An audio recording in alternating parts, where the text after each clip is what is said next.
Je suis espagnol et je vis en France. Mais que ce soit à Valencia ou à Paris, je déteste faire les courses.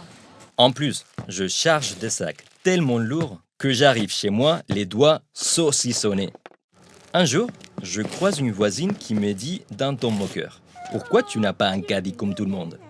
Moi, je ne me vois pas tirer un sac à roulettes.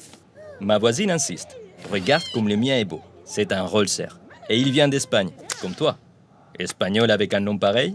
Je découvre que non seulement il est espagnol, mais que le Rollser est considéré comme la Rolls-Royce des chariots et qu'il est fabriqué près de chez moi, à Pedreguer, dans les environs de Valencia. En 1966, dans un grenier de ce village de la côte valencienne, un couple d'artisans, Isabel Pérez Costa et Vicente Cerver Ferrer, fabriquent des chapeaux de paille, des paniers, des sacs à osier et des sacs en tissu. Mais en 1972, une question va tout changer. Et si on mettait des roulettes à nos sacs? Aussitôt dit, aussitôt fait. C'est ainsi que naît le premier chariot avec des roulettes. Il s'appelle Rollser.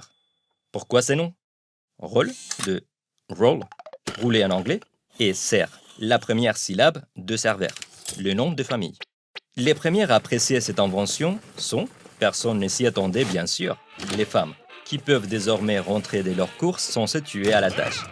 Très vite, le grenier devient trop petit. Une usine est construite et Rollser franchit les frontières.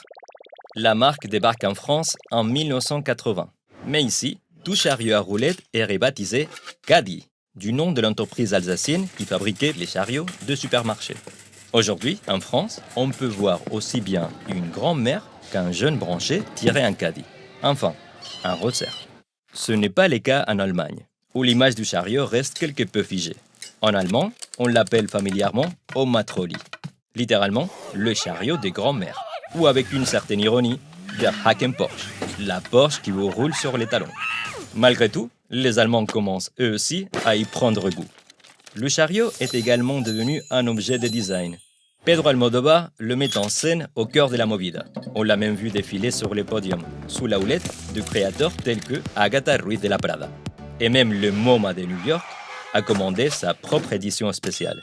Chaque jour, 2500 Rollser sortent de l'usine de Pedreguer.